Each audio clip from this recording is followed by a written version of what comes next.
اللهم صل على سيدنا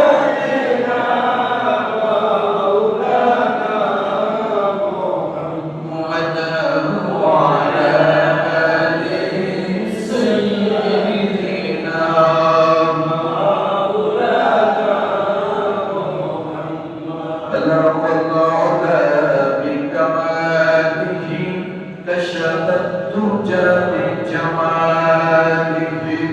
حسنت جميع خصاله صلوا عليه وآله সম্মানিত উপস্থিতি, আজ পবিত্র জুমার দিনে জুমার নামাজ আদায় করার জন্য উপস্থিত হয়েছেন অত্র এলাকার সম্মানিত মুরব্বী, চোরপাকা দাড়িপাকা মুরব্বী বাবারা, মক্কা মদিনা শরীফ জিয়ারত করেছেন এরকম ব্যক্তিবর্গ রয়েছেন এবং বাড়িতে বসে বয়ান শুনছেন আমার মা ও বোনেরা।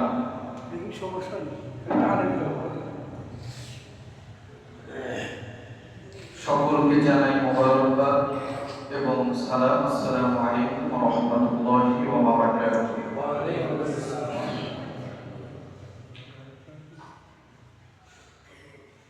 সম্মানিত ভাইদের, শুকরিয়া আদায় করে নিই সর্বপ্রথম সেই মহান খালিক মালিক মহান আল্লাহর দরবারে, যে মহান রব্বুল আলামিন আমাদেরকে সুস্থতার সাথে মসজিদের মধ্যে কবুল করেছে। এই জন্য সকলে যে আল্লাহ আমাদের সুস্থতার মতো একটি নিয়ামত দিয়েছে, ওই আল্লাহ শুকরিয়া দান সকলেই করি আলহামদুলিল্লাহ।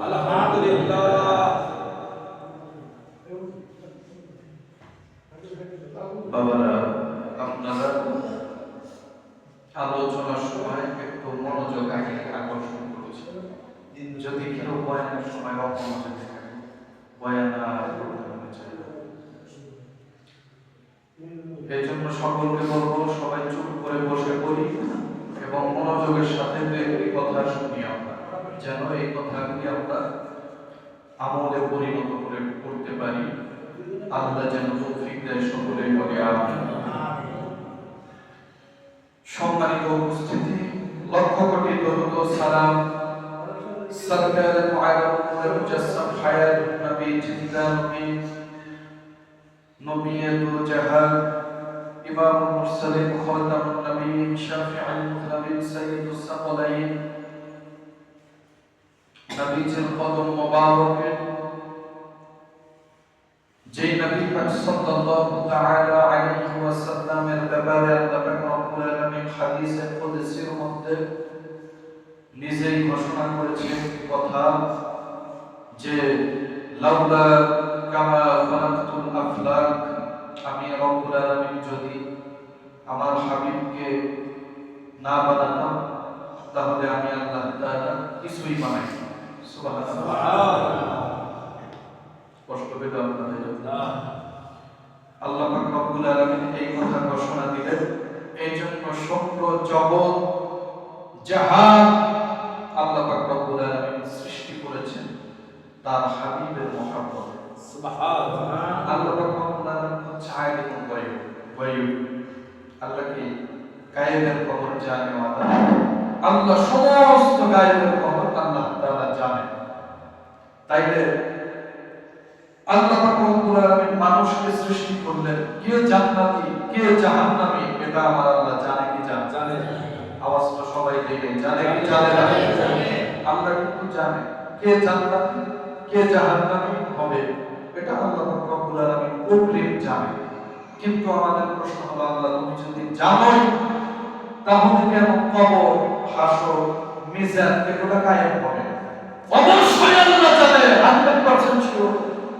আমি জান্নাতি হব না জাহান্নামী হব এটা আল্লাহ অগ্রিম জানে, এবং আল্লাহ ইচ্ছা করলে আমাকে পুরস্কার বা আমাকে যদি জাহান্নামে দিতে হয় যেটা প্রয়োজন সেটা আল্লাহ দিতেও পারে, কিন্তু আল্লাহ করবে না। আল্লাহ রব্বুল আলামিন কিছু জগৎ কায়েম করবে কেন কায়েম করবে? আল্লাহ রাব্বুল আলামিনের হাবিবের সম্মান, সম্মান, মর্যাদা সমগ্র পৃথিবীর বিশ্ববাসী, বিশ্বের মানুষকে দেখানোর জন্য নবীজির মর্যাদা, পুলসিরাতে নবীজির যে সম্মান, হাসরের ময়দানে কোন নবীর দোয়া আল্লাহ কবুল করবে না একমাত্র আমার নবী ছাড়া। মিজানের পাল্লায় যে উম্মতের নেকির পদের পাল্লা ভারী হয়ে যাবে, মুহাম্মদ সাল্লাল্লাহু আলাইহি ওয়াসাল্লাম নিজের হাত মোবারক দিয়ে মিজানের পাল্লা ভারী করে দিবে। এই যে মুহাম্মদ সাল্লাল্লাহু আলাইহি ওয়াসাল্লামের পাওয়ার ক্ষমতা, এটি দেখানোর জন্য সমস্ত জগৎকে আল্লাহ প্রতিষ্ঠা করবে, কায়েম করবে। সুবহানাল্লাহ। এই জন্য সব কিছুই আল্লাহ করেছে নবীর মহব্বতে এবং করবে নবীর মহব্বতে। কবরের মধ্যে আমাদেরকে প্রশ্ন করা হবে তিনটি, এবং বুখারী, মুসলিম প্লাস আপনার মিশকাতুল মাসাবিহ, তিরমিজি শরীফ। মিশকাতুল মাসাবিহ কিতাব সহিহ হাদিসের গ্রন্থ, যারা আলিমে পড়ে তাদেরকে পড়ানো হয় মিশকাতুল মাসাবিহ। যে বুখারী এবং মুসলিম থেকে কয়েকটি হাদিস মিশকাত শরীফের মধ্যে এসেছে যে কবরের মধ্যে ওই জায়গায় একটি প্রশ্নের ব্যাপার এসেছে। সুবহানাল্লাহ, মানে মিশকাতুল মাসাবিহে আমি একটি প্রশ্ন দেখেছি, বুখারী শরীফের হাদিস এসেছে মা কুনতা তাকুনু ফি হাদা রাজুল, সামনে উপস্থিত করে দেখিয়ে বলা হবে যে তোমার সামনে উপস্থিত এই ব্যক্তি সম্পর্কে তোমার ধারণা কি। সুবহানাল্লাহ।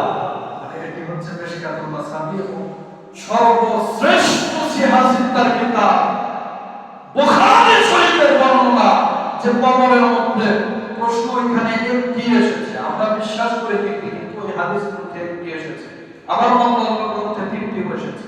আমরা তিনটির ব্যাপারে বিশ্বাস করব, তবে বিষয় হচ্ছে কবরেও মুহাম্মদ সাল্লাল্লাহু আলাইহি ওয়াসাল্লামের ব্যাপারে প্রশ্ন আমাদেরকে অবশ্যই সম্মুখীন হতে হবে, ঠিক কি না? এই জন্য সেই নবী মুহাম্মদ সাল্লাল্লাহু আলাইহি ওয়াসাল্লামের উপর আমরা মুহাব্বতে পড়ে নেই, দরুদ ও সালাম করি সাল্লাল্লাহু আলাইহি ওয়াসাল্লাম। আমাদের টাইম প্রায় হয়ে গেছে 5 বাজে, এগুলিতে কত বাজে? 5 বাজে গেছে। বয়ান হবে 20 পর্যন্ত, 20 বেজে গেলে আমাকে একজন ইশারা দিন, 20 এর 1 মিনিটও উপার করব না ইনশাআল্লাহ। 20 এর আগে ইনশাআল্লাহ দরুদ সালাম করে ইনশাআল্লাহ শেষ করব। আল্লাহ যেন তৌফিক দেয়, সকলে বলি আমিন। তো এই জন্য সেই নবীকে আমরা আনুগত্য করব, আল্লাহর উদ্দেশ্যে আল্লাহ যেন তৌফিক দেয়, আল্লাহুম্মা আমিন। তাই আমি কোরআন কারীম থেকে যে আয়াত তেলাওয়াত করেছি, আয়াতের আলোচনা তো বৃহৎ একটি আলোচনা, বিরাট আলোচনা। কেমন করি অল্প সময়ে, মানুষ এখনো অনেকে বাসায় রয়েছেন যারা তাড়াতাড়ি চলে আসুন। আল্লাহ রাব্বুল আলামিন পৃথিবীতে অসংখ্য মাখলুক সৃষ্টি করেছেন, সমস্ত মাখলুক আল্লাহ পাকের ইবাদতে মশগুল থাকে, আল্লাহ পাকের শুকরগুজার করে। গাছপালা, তরুলতা, যদি আপনি আপনার অন্তরের চক্ষু খোলা থাকে তাহলে আপনি বুঝতে পারবেন যে গাছ কিভাবে আল্লাহ রাব্বুল আলামিনের জিকির করে। সুবহানাল্লাহ। আল্লাহর ওলিগণ তারা এগুলো দেখতে পারে, তাদের এই ক্ষমতা আছে যে গাছ কিভাবে আল্লাহ রাব্বুল আলামিনকে সিজদা দেয়, কিভাবে আল্লাহর জিকির করে। চন্দ্র, সূর্য সব আল্লাহর হুকুমের গোলাম। আল্লাহ রাব্বুল আলামিন সমস্ত মাখলুককে সৃষ্টি করেছেন, সবাই আল্লাহর অনুগত, কিন্তু দুটি জাতিকে আল্লাহ রাব্বুল আলামিন শুধুমাত্র তার গোলামি করার জন্যই সৃষ্টি করেছেন, আর বাকি জাতিকে তাদের কোনো হিসাব নাই, তারা মৃত্যুর পরে তাদের সব শেষ। পিঁপড়া, গরু, ছাগল, হাঁস, মুরগি, সাপ, বেজি, এদের কোনো প্রকারের হিসাব নাই। হিসাব হয় মাত্র দুটি জাতি, এবং এদেরকে আল্লাহ রাব্বুল আলামিন সৃষ্টি করেছেন একটি উদ্দেশ্য নিয়ে, সেটি আল্লাহ কোরআন কারীমের মধ্যে বলে দেন, ওয়ামা খালাকাতুল জিন্না ওয়াল ইনসা ইল্লা লিয়াবুদুন।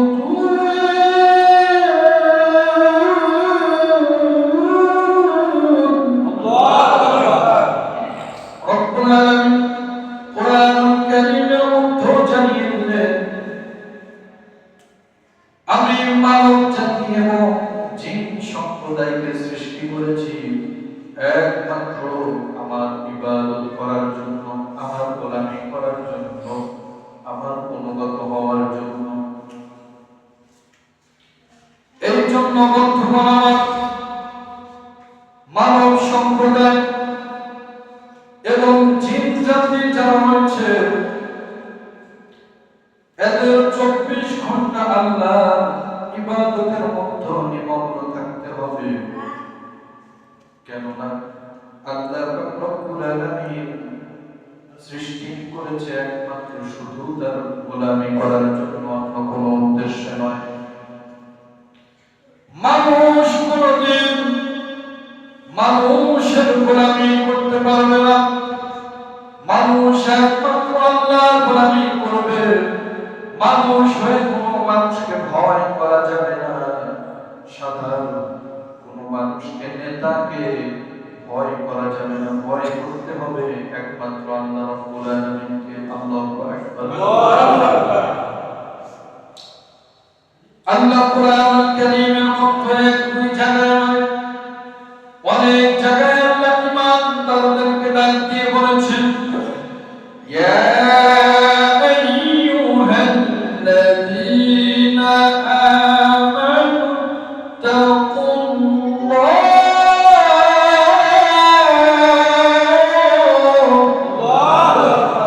আল্লাহ রাব্বুল আলামিন যারা ঈমান এনেছে তাদেরকে ডাক দিয়ে বলেছেন, হে ঈমানদারগণ, তোমরা ঈমান এনেছো, এখন তোমাদের কাজ হচ্ছে আমি আল্লাহকে ভয় করা। সুবহানাল্লাহ। ঈমানদার মুমিন বান্দা যারা, এরা একমাত্র আল্লাহকে ভয় করবে, আর কাউকে ভয় করা যাবে না, কোনো মানুষকে নয়। আল্লাহ এবং রাসূলকে আমাদের ভয় করতে হবে। কথা বলেন ঠিক কিনা? এবং আল্লাহ এবং রাসূলের দাসত্ব করতে হবে, আনুগত্য করতে হবে। কেননা আল্লাহ রাব্বুল আলামিন বলেছেন, আমার ইবাদত করতে হলে ডাইরেক্ট ইবাদত করা সম্ভব নয়। আল্লাহ রাব্বুল আলামিন কোরআনুল কারীমের মধ্যে বলে দিলেন, আমি কি কোরআনের বাহিরে কোনো কিতাব পড়েছি বাবা? কোরআনুল কারীমের মধ্যে আল্লাহ রাব্বুল আলামিন ঘোষণা করে দিলেন, মান ইউতি'র রাসূলা ফাকাদ আতা'a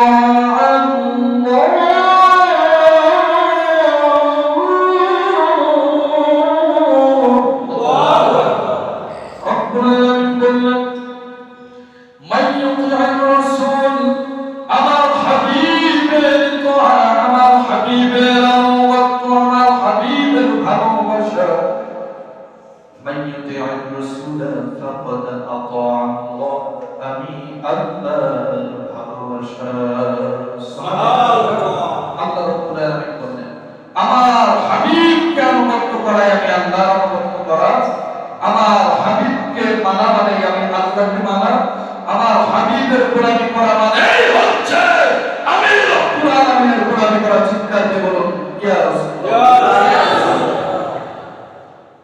এই জন্য সর্বক্ষেত্রে সব সময় আমরা ভয় করব কাকে? আল্লাহকে ভয় করব এবং আনুগত্য এবং ভালোবাসা হচ্ছে মুহাম্মদ সাল্লাল্লাহু আলাইহি ওয়াসাল্লামকে, খিদমত করব মা বাবার এবং সুহবত গ্রহণ করব। ওয়াকুনু মা'আস সাদিকিন, আমানতুল্লাহ ওয়াকুনু মা'আস সাদিকিন, সাদিকিন বান্দাদের সঙ্গী হয়ে যাব আমরা, যেন জান্নাতের মধ্যে আল্লাহ তাদের সঙ্গী আমাদেরকে বানিয়ে দেয়। সুবহানাল্লাহ। এই জন্য এই চারটি কাজ আমাদের করতে হবে। প্রথম আল্লাহর ভয়, দ্বিতীয় হচ্ছে রাসূলের মুহাব্বত, তিন নম্বরে হচ্ছে মা বাবার খিদমত, চার নম্বরে হচ্ছে হক্কানি সত্যবাদী নেক আউলিয়া কিরামের সুহবত যদি আমরা গ্রহণ করি, আল্লাহ পাক রব্বুল আলামিন জান্নাতুল ফিরদাউস দিয়ে ধন্য করবেন। সুবহানাল্লাহ। বন্ধুগণ, যে বিষয়ে আমি আপনাদেরকে বলতেছিলাম, যে আয়াতটা পড়েছি, আল্লাহ বলেছেন ইবাদতের জন্য আমি মানুষকে সৃষ্টি করেছি। এখন প্রশ্ন হলো, আমরা ইবাদত কখন করব? ইবাদত আমরা করব, আমাদের প্রথম কাজ হচ্ছে আমাদের ঈমানকে আগে মজবুত করতে হবে, ঈমান আনতে হবে। ঈমান আনার পরে আল্লাহ রাব্বুল আলামিন আমাদেরকে ইসলামের 5টি খুঁটির মধ্যে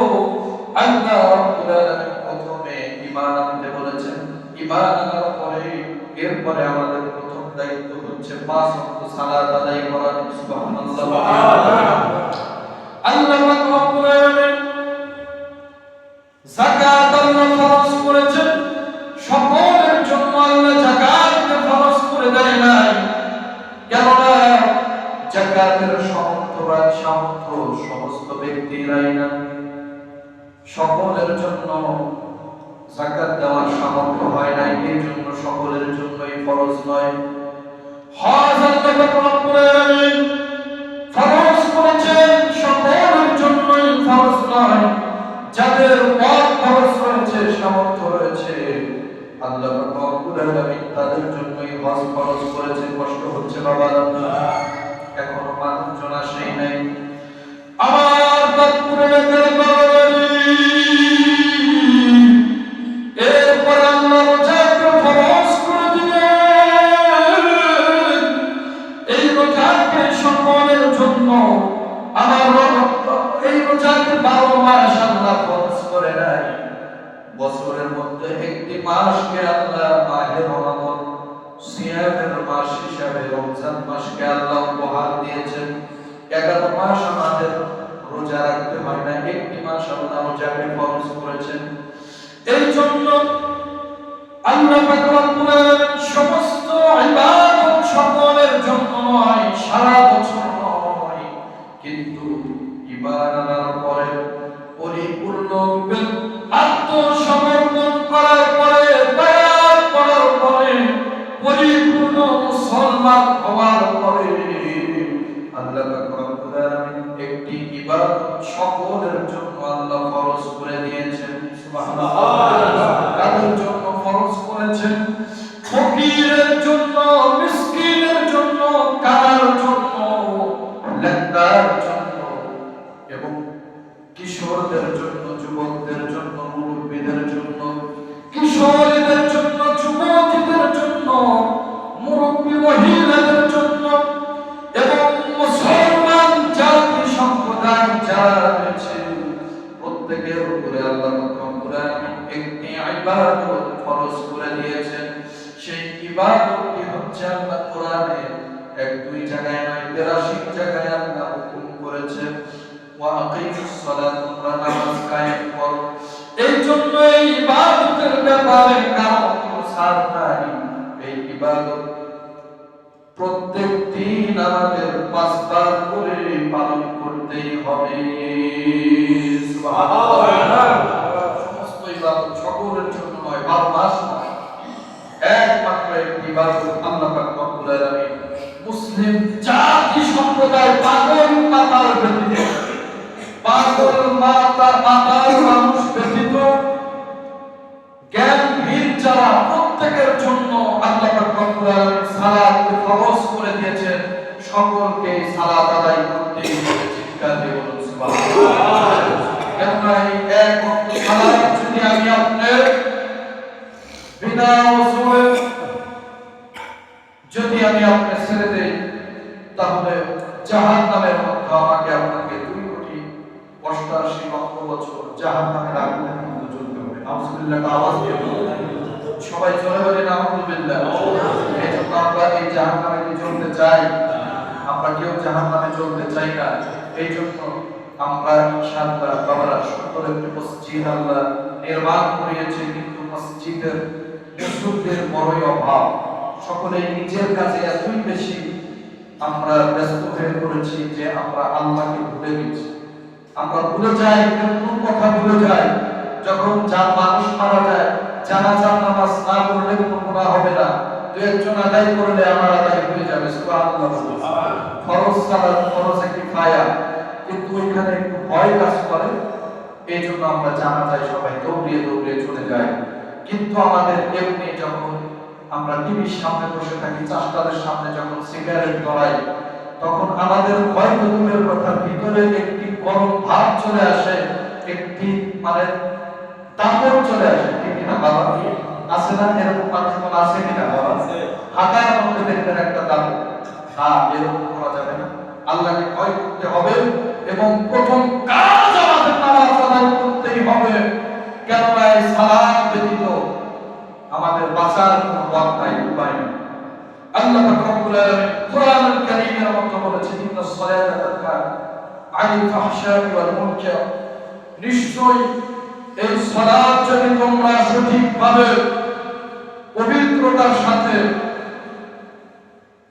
যদি তোমরা আদায় করতে পারো, তাহলে অবশ্যই আল্লাহ পাক রব্বুল আলামিন সমস্ত ফাহশা কাজ থেকে তোমাদেরকে হেফাজত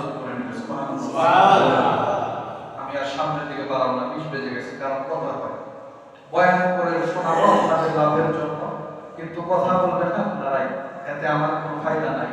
এই জন্য 2 মিনিট বেশি করে কষ্ট হয়, এটা বিরাট একটি ব্যাপার। কেননা অন্য জায়গায় আমরা হাজারো মিনিট ব্যয় করতে পারি চাষাদের সামনে, টিভির সামনে, বিভিন্ন সুদের কারবারে এনজিও প্রতিষ্ঠানে, কিন্তু আমরা মসজিদের মধ্যে 1, 2, 3 মিনিট একটু বেশি হলে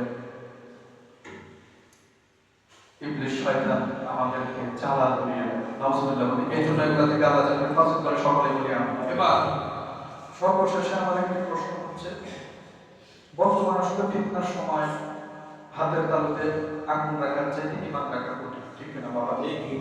ঈমান রাখা বড় কঠিন।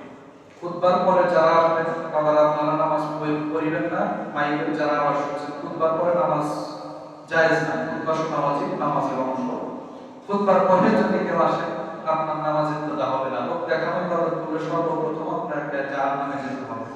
এই জন্য খুতবার পরে কেউ মসজিদে আসেন না, এটি হারাম, নিষেধ। সম্মানিত হাজিরিন, এর জন্য বিষয় হচ্ছে মসজিদে আসতে বলে অনেকে আবার নিষেধ আছে, ঠিক কিনা? খুতবার পরে আসা নিষেধ। এই জন্য বন্ধুগণ আমার, ফিতনার সময় তো বিষয় হচ্ছে মিলাদকে আপনি অনেক জায়গায় প্রশ্নের সম্মুখীন হতে হয় যে আমি গুনাহগার, আল্লাহর অশেষ মেহেরবানিতে কোরআন, সুন্নাহ, ইজমা, কিয়াসের ভিত্তিতে অনেক গবেষণা করার পর আগে থেকে তো করেছি, এরপরে দেখলাম ফিতনা কেন মানুষ এর বিরোধিতা করে, একটু দেখি গবেষণা করে দেখলাম সম্পূর্ণ হালাল। এর ব্যাপারে বেদাত ফতোয়া দেওয়ার কোনো প্রকারের ক্ষমতা কারো নাই, কারো কোনো ক্ষমতা নাই, কারণ এটি স্পষ্ট একটি হালাল এবং মুস্তাহাব, মুস্তাহসান আমল। তো আমি একটু জানতে চাই আপনাদের নিকট, কারো কোনো ভয় নাই আসলে এটা জানার বিষয় যে যেহেতু মিলাদকে আমরা করি, যদি মিলাদের বিপক্ষে বেশি হয়, কারণ মুস্তাহাব আমল না করলে কোনো গুনাহ হবে বাবা? গুনাহ কিন্তু হবে। যদি আপনারা বেশি লোক এর বিরুদ্ধে থাকে তাহলে আমি এটা ছেড়ে দেব। আর যদি বেশি লোক ছেড়ে দেব মানে আমি করবো, কিন্তু আপনাদেরকে নিয়ে করবো না, আলাদা ভাবে করবো। আর যদি বেশি লোকের পক্ষে থাকে তাহলে করবো ইনশাআল্লাহ। তো কে কে এর পক্ষে একটু হাত তুলে দেখাই আমরা, তাকবীরটা একটু জোরে।